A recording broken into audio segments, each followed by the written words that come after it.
আশকোনা হজ camp দিন বাড়ার সঙ্গে সঙ্গে বাড়ছে ব্যস্ততা। হজযাত্রীরা লাইন ধরে দাঁড়িয়ে আছে সিকিউরিটি চেকিংয়ের জন্য, আবার কারো চলছে বোর্ডিং পাসের কার্যক্রম।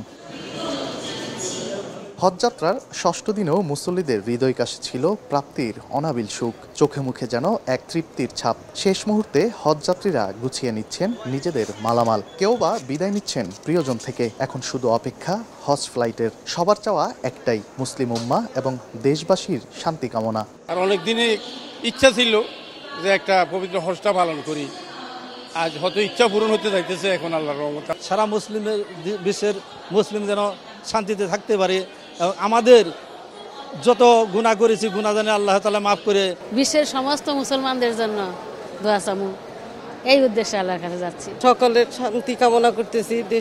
দেশের মানুষের আত্মীয় স্বজন সন্তানাদি সবার জন্য দোয়া করব।